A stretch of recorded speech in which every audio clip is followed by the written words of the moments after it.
Cash Flow Diary Podcast, episode 413.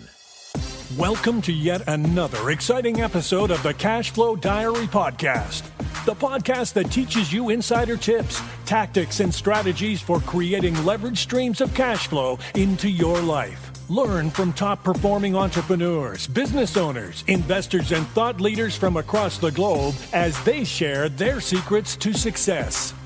Like what you learn on this and other Cash Flow Diary podcast episodes? Go to learninvestingnow.com and sign up to receive powerful tips and information that will help you succeed as an entrepreneur and investor. Now, here's your host, investor, entrepreneur, business owner, educator, speaker, author, and master facilitator of Robert Kiyosaki's cash flow game, Jay Massey.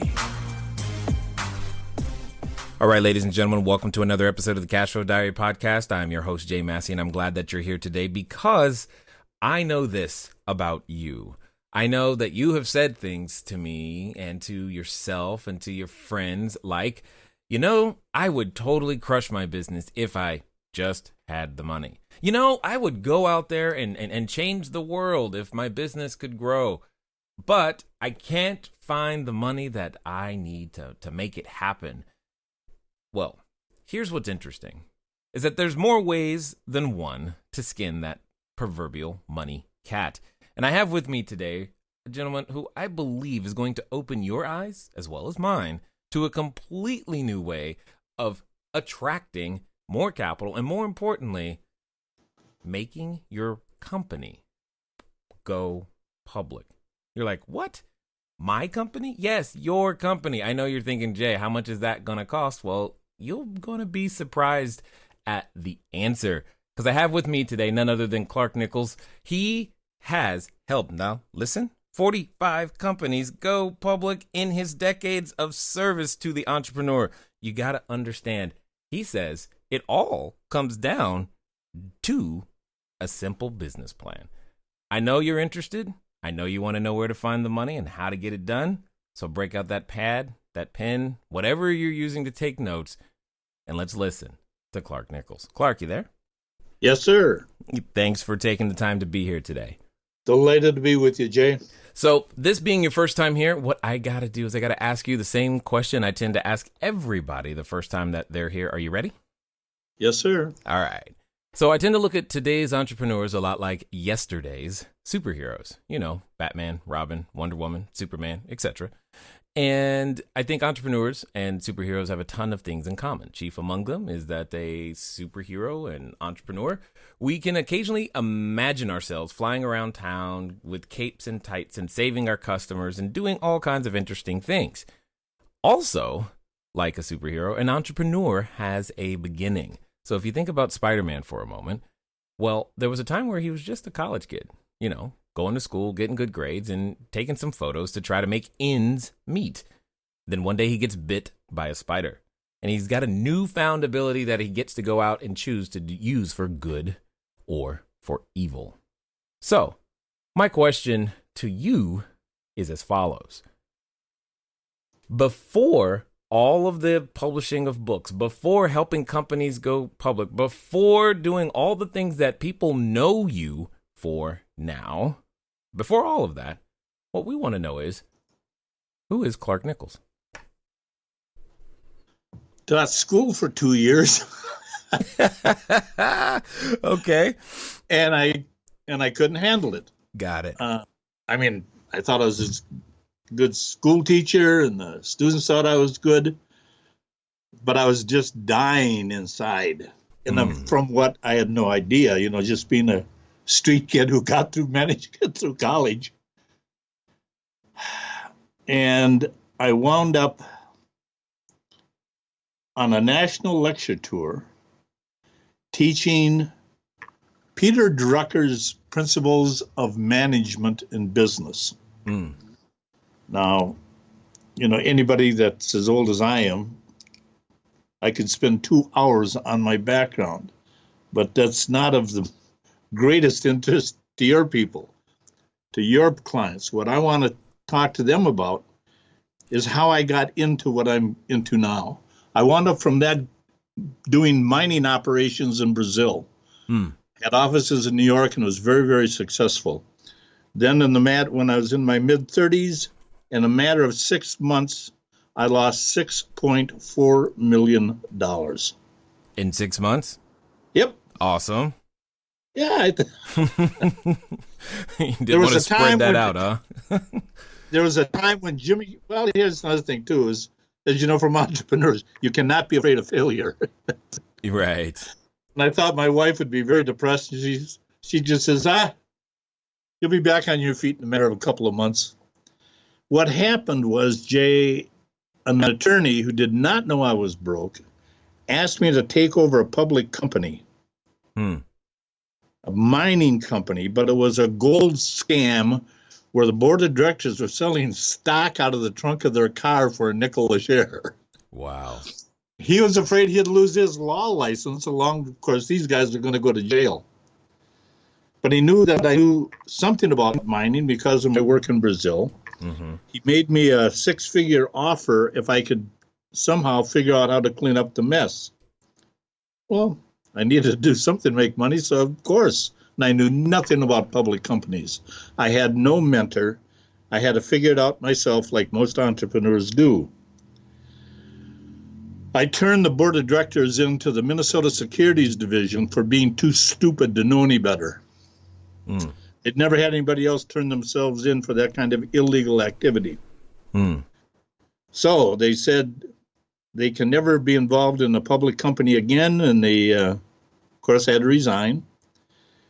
But I had to, the company would have to pay back everybody who wanted their money back within 30 days.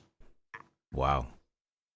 I went to Canada, where it was based on one little gold claim, the whole company, and through a bit of magic acquired 2,000 acres of mining claims. Wow. In one day. Another story, but the stock then went to 65 cents a share in 30 days. I continued working the company, and 1 year was trading for $13.50 a share with high trading volume. And at that point, my contracts with the company and the attorneys were up. I received a lot more money, of course, because I had stock in the company. But after that, of course, I became very popular with other companies that were having problems with public companies. And so I worked as a consultant for a number of years until I figured out that there was the cost benefit of what I was doing would be easier taking companies public from scratch. And that's what I've been doing now for the last 30 years.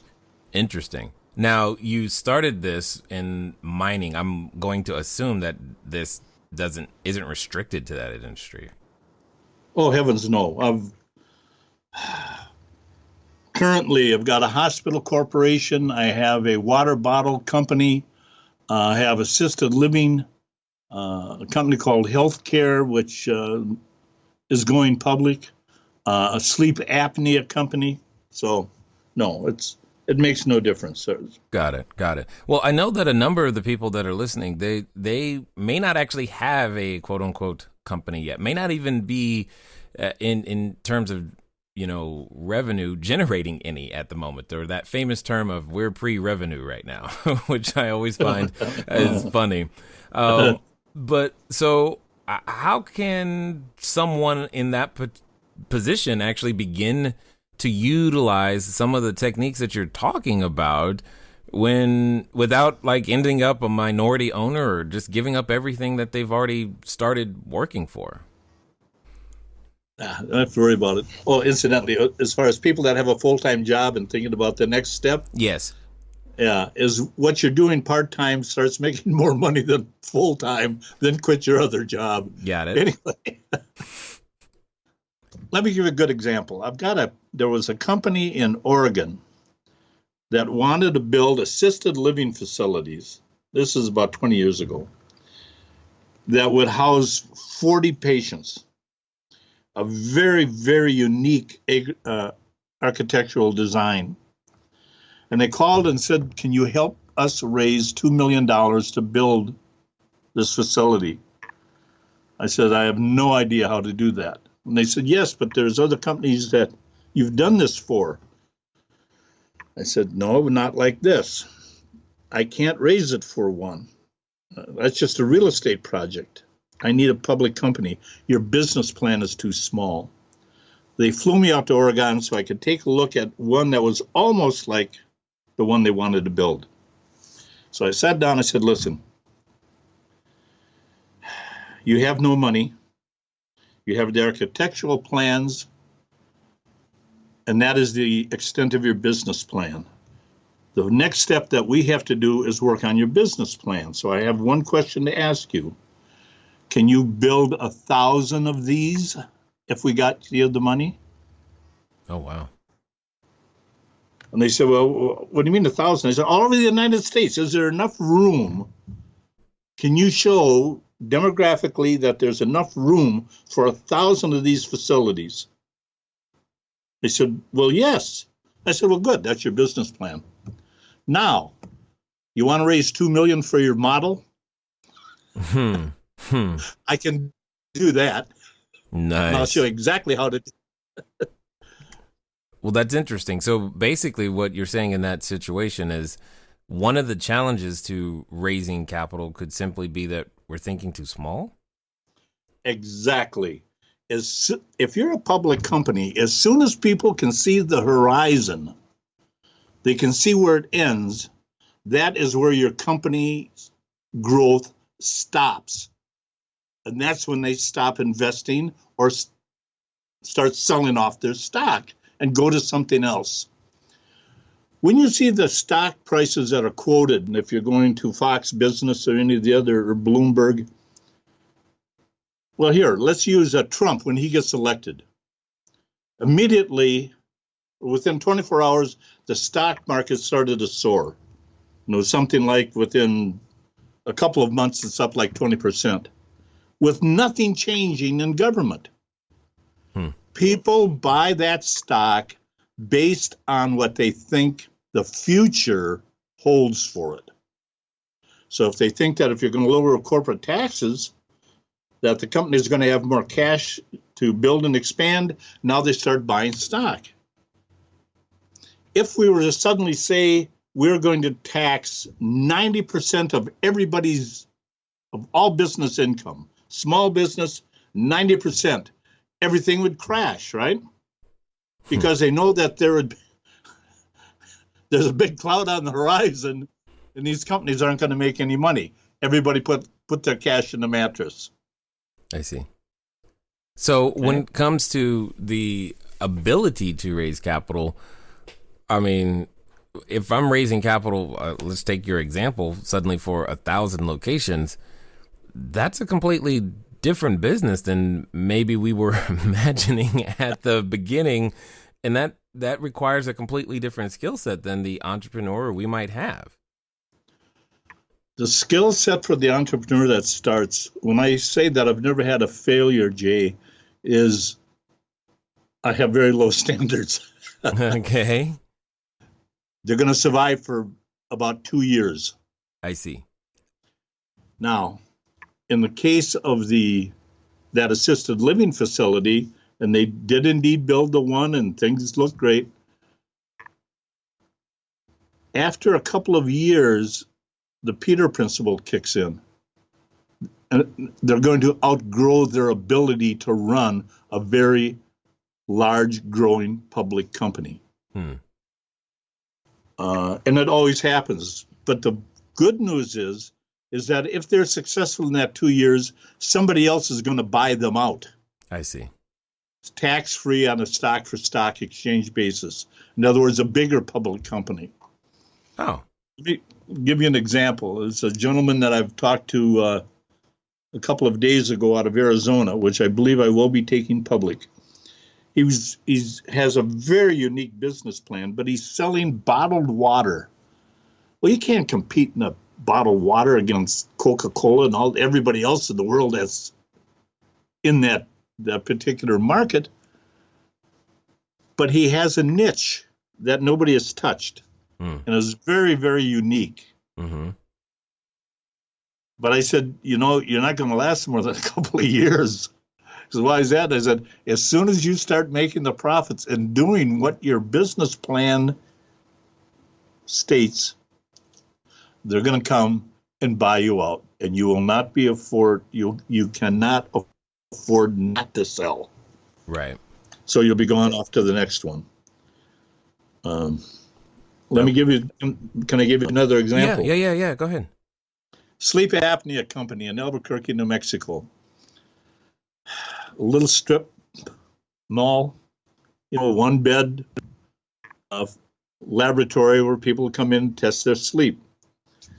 We decided it was going to take a couple of years without getting into all the technical reasons, to actually take them public, but in the meantime stayed as a consultant. They went from having a gross of about $400,000 a year in 2 years to about $6 million. Wow. And their EBITDA, their profit is about $680,000 a year. And we are now getting ready this year. We're going to take them public. And this thing was going to $10 a share. Somebody has already come to buy them out. Yeah. Okay. Got it. Now, the original people that helped fund him, we all have stock in that company. Right. So when he sells it, we still get our proportional share. And the gross is, it's in the millions, so everybody's happy. Well, of course.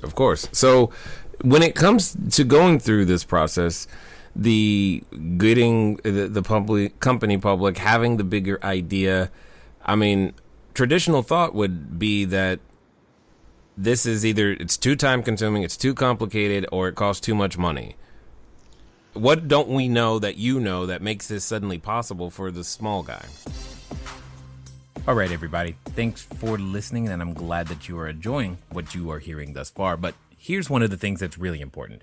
One of the most important things that you can do is get started. One of the things that I've said before, and I say again, once you get started, stay started. But more importantly, there can be lots of roadblocks to getting started. So what we're going to do is we're going to remove one of those roadblocks for you and make it a little bit easier. Because the thing that I don't want to stop you is thinking, do I need a local number? How about a long distance number? Or should it be 800? How on earth am I going to make that happen so that people can contact me as I'm out there building my business, making my cash flow grow? But most importantly, understanding that it doesn't have to be difficult. Many of you may know, but if you don't, there's a company out there by the name of Grasshopper. And what I want you to do is I want you to go over to trygrasshopper.com/cashflow diary. Grasshopper is the entrepreneur's phone system. It works like a traditional phone system, but requires no hardware to purchase, no software to install. It's just a number that flat works. So if you are out there building that distributed workforce across many different locations, it's a way for you to still go out there and make your number be unified, simple, easy to use, something we've been using for quite some time. So again, go over to trygrasshopper.com/cashflow diary. Now, let's get back to the rest of the story. I cannot take public every company that wants to go public. If there's a guy who's has a felony, he can't go public. The SEC will not allow him to sit on the board. If as long as that business plan is strong enough and the people have their history displays the ability to manage that business plan, then we can do it.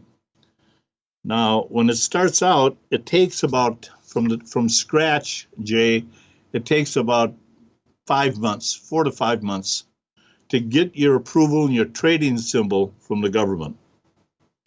Now, I'll give another example. The little hospital corporation. They had figured out how to take a surgical center, turn it into a hospital, and using the example of their business plan, a company surgical center that made $5 million a year would automatically be make $15 million a year if they were turned into a hospital, simply because reimbursement from the government for health care is different from a surgical center to a hospital. Huh. Now, they had no money. That seems to be a common theme. If you're starting from the bottom up, if a guy's already making a couple of million, he's not going to talk to me. He's going to go to a $500 an hour attorney or a big brokerage firm, and he's going to spend $1.5 million to get him public. That's another story. Getting back to our hospital corporation. So these hospital administrators said, but we don't have any money, but we have all the license procedures and we can pull this off. Great business plan. It's going to cost them $50,000 to get to the point to where they are a publicly traded company. In other words, they can go out and start selling stock. Now, in that 4-month period, it's going to cost $50,000. The guy went to his bank, he got a second mortgage on his house, put the $50,000 in the account that they opened. They got traded, sold 2 million shares at 10 cents a share. Now they've got $200,000. And the loan that he had given the company of $50,000, he takes back and paid back the bank. Now they have administrative fees of $150,000, and they haven't started yet. Okay? So how much did it cost him to go public, Jay? It sounds like he got paid to go public.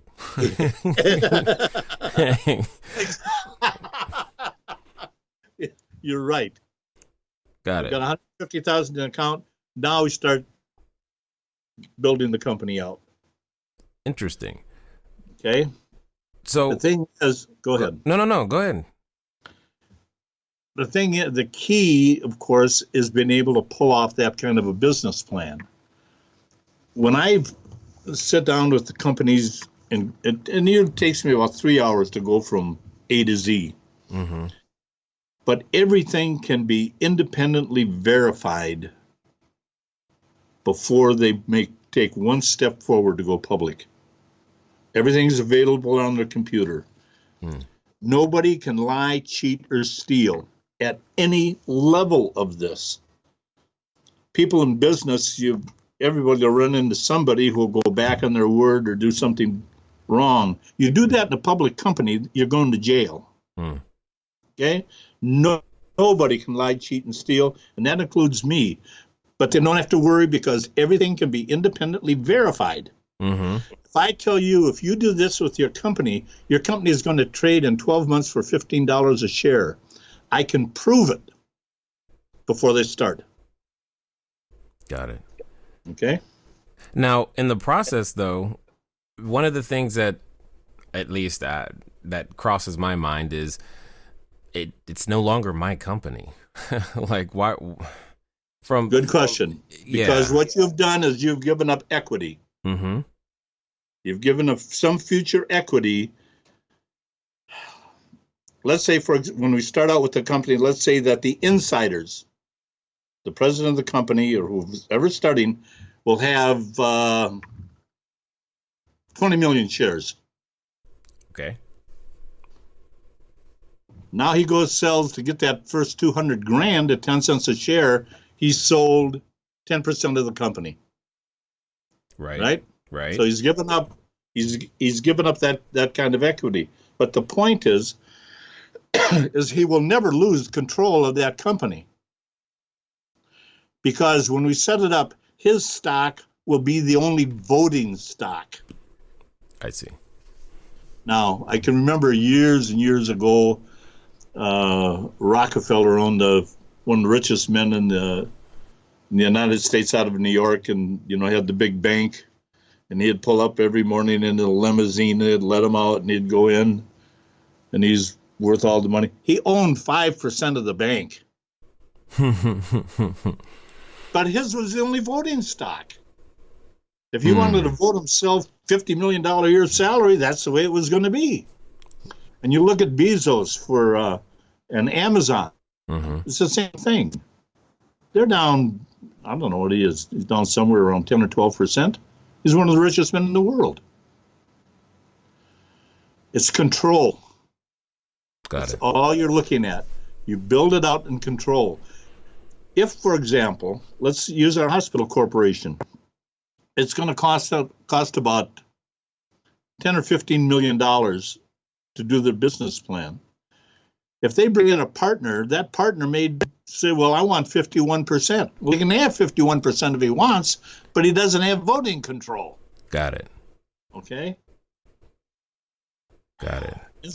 We can talk about going for millions and how you get that money, but actually what I'm thinking about at this particular moment is everything that you're talking about requires, I mean, it seems like you have to be going for like 7 and 8 and 9 figure numbers in order to make it work. What's like the smallest business plan or outlook where this would work? Let's use this little bottled water company. Okay. Because we talked about the other day, and I've talked about how his business plan would have to be expanded. Based on what he has right now, it's only going to make a couple $100,000 a year. But that is enough to be a public company. As long as you make a profit, you're never going out of business. And when you take that money in and you're selling stock, you never have to pay that money back. Now, if all you ever made was $200,000 a year, you're not going to have a lot of fun. No. Okay, but for his start, it's going to work, because if that model works for $200,000 to make $200,000 a year, then that next year he can easily make $2 million, and from that point it'll just build. I see. Remember we talked about this sleep apnea. Yes. They're only making a couple $100,000 a year. I see. A couple of years ago. Now, 2 years later, they're making almost $700,000 profit. Got it. Is that enough to go public 2 years ago when he was making nothing? Of course. Everything that you do with that business plan is the same thing that the preacher will tell you when you go to church. We're going to sell the hope and promise of the future. Okay. Got it. So what you get, everything seems to hinge, because you've said it a couple of times, that it comes down to the business plan. The business plan has to be strong. What does that like actually mean? How does one to know that this is a business plan that will work, or it's strong, as a phrase that you like to say? We help them with that. Because so often that we have these great ideas, like that assisted living plan, where, we've got a unique model, but we don't know how to build it out. We go ahead and do the demographics. Nichols and Associates has enough people with the experience in this to take a look at nationally how big we can take this and how far we can take it. We look at people's inventions that they say, well, we have this invention, we want to take it public. We look at it and say, nah, it's not going anywhere, because here is what your competition's doing. And they aren't making any money right now or enough to support what you envision. So we really can't take you public. Sometimes they come up with something like, again, assisted living is, well, this is all we need. No. You have a project that could put 1,000 of these things and make it work. They'd never thought of that. Right.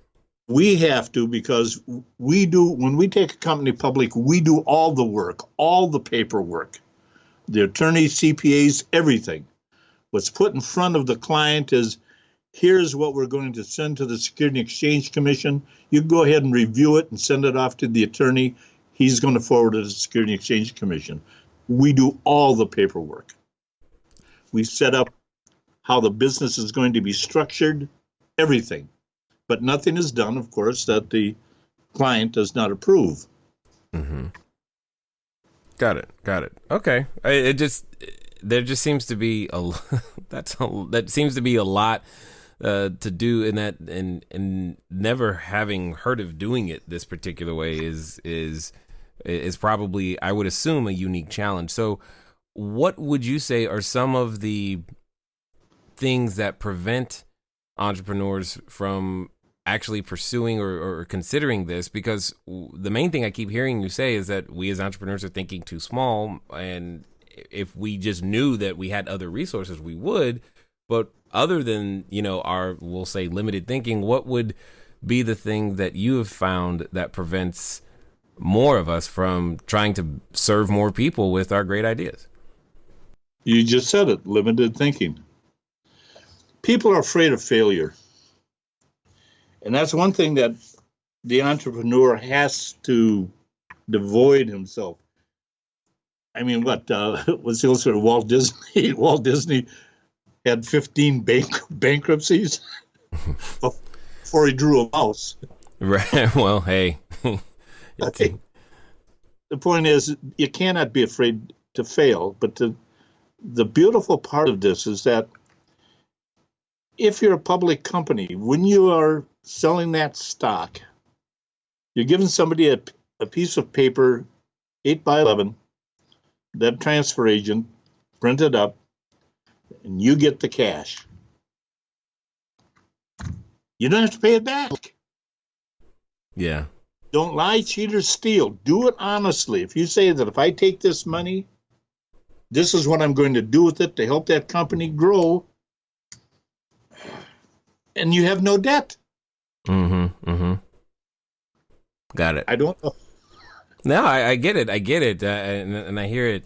So, all right, this makes sense. Now, for those entrepreneurs that are listening that might be like, I think this could make sense for me, or they want to find out more about the strategies that you're referring to, what's going to be the best way for them to follow up or find out more about what you guys have going on over there? Just go to clarknichols.com and pick up the phone. Got it. Now, as we wind down here, I have a question for you, because I think your answer is going to be interesting. There's a number of people who are listening who, well, let's just say they're standing in front of the superhero outfit store. And what it comes down to is, in the back of their mind, they think they're ready, but they still have that voice that tends to accompany all of us from time to time, anytime we want to do something great. And it says things like what we can't do, and it reminds us of who we're not, and all of those types of things. But, hey, this time, Clark, they're actually going to do it. They're going to move forward. Now, my question to you is as follows. Let's pretend that they're going to move forward and do so in the next 24 to 48 hours. What would you suggest that they do? Call me and tell me what their plan is. Then I'm going to ask them questions about what their background is that makes them think they can execute it.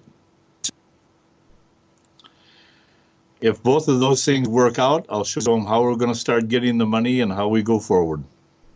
Wow. That's strong. That's it. I like it. I like it 100%.